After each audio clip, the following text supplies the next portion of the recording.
खुर्रम अमन मुआहदे के बाद की जो हालात हैं और जो सूरत हाल है, जो 14 नुकाती मुआहदा हुआ है, इस पर बात करने के लिए हमारे साथ हैं साजिद हुसैन तूरी साहब। ये पाकिस्तान पीपल्स पार्टी के रहनुमा भी हैं और जो मुज़ाकराती कमेटी थी जिसके तहत ये अमन मुआहदा हुआ उसके रुकन भी। बेहद शुक्रिया हमें ज्वाइन करने के लिए।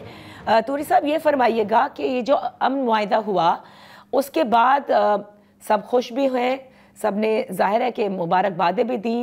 खैबर पख्तूनख्वा के जो वज़ीर आला हैं वो कहते हैं कि ये एक मुफस्सिल मुआहदा हुआ है, ताहम अभी तक जो रास्ते हैं वो पूरी तरह से न खुले हैं, न ही तिजारती मराकज़ के हवाले से खबर आई कि वो खुल चुके हैं। तो ये बताइएगा कि क्या चीज़ इस वक्त हायल है तमाम तर रास्तों को खुलने में? सबसे पहले तो आपका बहुत बहुत शुक्रिया। मैं थोड़ा सा इस पे जरगे पे और हर सिस्टम पे थोड़ा रोशनी में डाल दूं। मेन चीज है ना कि हमारा इम्तिहान तो बिल्कुल भी खत्म हो गया, अभी केपी गवर्नमेंट का जो है ना इम्तिहान शुरू हो गया। अच्छा, मेन चीज है ना कि जब से ये सिलसिला शुरू हुआ, ये तकरीबन यहाँ पे तो माजी में भी बहुत सारी लड़ाइयाँ हो चुकी है। इस तरह अफगान और जिन्होंने इनकलाब था, 9/11, ये सारी चीजें। मेन चीज है ना कि इस दफा 2021 से जो मसले आ रहे थे नवंबर 2021 से, फिर उसके बाद जो है ना ठीक है डिस्प्यूट था, लैंड डिस्प्यूट वगैरह वगैरह, लेकिन अभी वहां पे जो कुछ भी हो रहा है शिया सुन्नी के नाम पे, तो बाकायदा जो है ना अफगानिस्तान से जितनी भी TTP ग्रुप्स है या गुलबदर ग्रुप है या हाफिज गुलबदर है, दौलत हाफिज है, दाइश है, सारे आके खुर्रम में बैठे हैं। अच्छा, उसके अलावा जब जरगा शुरू हुआ तो जरगा जो है ना एक ग्रैंड जरगा है जिसमें पूरी क्वाड डिवीजन से और अगजई के लोग भी हैं, उसमें मतलब बंगश लोग भी हैं, क्वाड के लोग भी, हंगू के लोग भी, एक्स पार्लियामेंटेरियन भी इसमें इसका हिस्सा है। सही। जब जरगा शुरू हुआ तो जरगे में बाकायदा दोनों मसलकों के साथ बैठ के उसके साथ जरगा शुरू हुआ। जरगे के बाद ये तय हुआ कि इस दफा मजबूती से रैट वहां पे कायम करेंगे। लेकिन बदकिस्मती से जब CM KP से बात हो गई और हमने कोशिश की कि हम उनसे मीटिंग करें, लेकिन हमें मीटिंग का मौका नहीं मिला।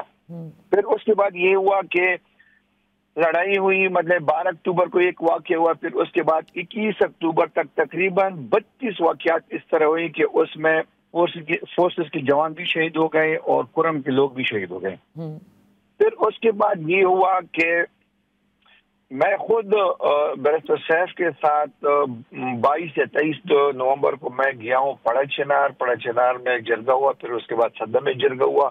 वापस आके जो है ना उन्होंने स्टेटमेंट दिया कि सीज फायर हो गया, लेकिन वहाँ तो कोई सीज फायर नहीं हुआ था। अच्छा, फिर उसके बाद ये हुआ कि जब जरगा हमने शुरू करना था, बार बार हम रिक्वेस्ट कर रहे थे, लेकिन 40 दिन जरगा नहीं हुआ 12 अक्टूबर के बाद। फिर 7 दिसंबर को जरगा आएगा पेशावर में, सॉरी कोहाट में। तो उससे पहले जो है ना CM डायरेक्ट पहुंच के उस जरगे का मैं भी हिस्सा था, लेकिन उसमें अक्सरियत एक मसलक के लोग ज्यादा थे और टूरी ट्राइब के सिर्फ 5-6 लोग थे, उसमें मैं भी था। ठीक है। उसमें ये हुआ कि जरगे के साथ कोई कोऑर्डिनेशन नहीं हुई ग्रैंड जरगे के साथ। CM ने डायरेक्ट जो है ना वहाँ पे ऐलानात किए कि मैं असलहा वहाँ से इकट्ठा करूंगा, मैं वहाँ पे बंकर्स को खत्म करूंगा। दूसरे दिन जो है ना CM आके उन्होंने कैबिनेट से अप्रूव करके फिर उस पे एपेक्स कमेटी में रख दिया। अच्छा, एपेक्स कमेटी में फैसले हुए। तो एक चीज मैं आपको क्लियर कर दूं कि इसमें ग्रैंड जरगे का कोई रोल नहीं था। ठीक है, वहाँ पे हमारे साथ, हम उनको बार बार रिक्वेस्ट कर रहे थे कि हमारे साथ आप चले, इन चीजों को पहले भी आप हमारे साथ मतलब काफी साथ दिया है आपने, तो हम आपको इग्नोर नहीं करेंगे। लेकिन KP हुकूमत ने उनको बार बार इग्नोर किया है जरगे को। ये जरगे की रिकमेंडेशन ही, ये एपेक्स कमेटी के ऑर्डर हैं। उसमें सबसे पहले ये है कि उसमें उन्होंने ये कहा है कि वहां पे जितनी भी मतलब है कि तनाज़ात है, बड़ी एग्रीमेंट 2008 में हुआ था, उसका भी मैं हिस्सा था। उसकी रूह से सारे जो मुतलबात है उसको हम इम्प्लीमेंट करेंगे। ठीक है। दूसरी बात यह है कि वहाँ पे सोशल मीडिया पे जितनी भी दोनों साइड के हेल्थ स्पीचेस वगैरह हो रहे थे उन लोगों के खिलाफ एक्शन लेंगे। ठीक है। तीसरी बात ये थी कि जितनी भी कल्लदम तंजीमें है वो तंजीमें जो है ना उनको बैन करेंगे और जो भी इन एक्टिविटीज में इन्वॉल्व है उनके खिलाफ एक्शन लेंगे। सही। اس کے علاوہ یہ تھا کہ اسلحے کی نمائش جو ہے نا اس پہ مطلب مضبوط ایکشن لیا جائے گا. پھر اس کے بعد یہ تھا کہ جس ایریا میں دوبارہ وائلیشن ہوا، کنوائی اٹیک ہوا، کسی اور عام لوگوں کو کس نے ٹارگیٹ کیا، تو اس گاؤں کے خلاف جو پرانا جو FCR کا قانون ہے اس کے تحت جو ہے نا اس گاؤں کے خلاف ایکشن بھی لیں گے، ان کے گھر بھی مسمار کریں گے اور ان سے اسلحہ چھوٹا بڑا وہ بھی کلیکٹ کریں گے اور اس پہ جرمانہ بھی لگائیں گے. ٹھیک ہے.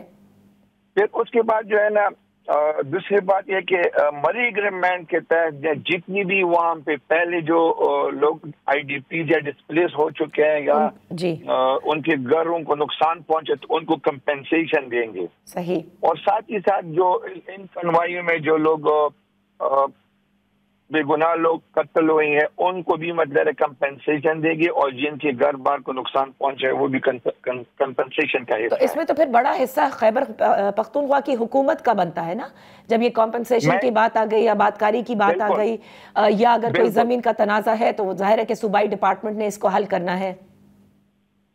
بالکل اسی طرح یہ ساری چیزیں جو ہے نا یہ ان کا مطلب ہے کہ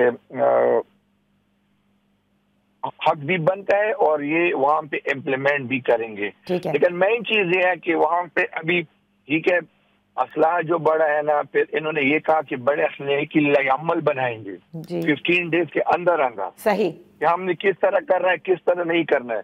چھوٹا اسلحہ جو ہے نا وہ تو پوری پاکستان میں ہر کسی کے پاس، ہر ٹرائبل ایریا میں تو ہر ٹرائب کے پاس ہے. پھر اس کے بعد یہ ہوا کہ بنکرز کو جو ہم ختم کریں گے.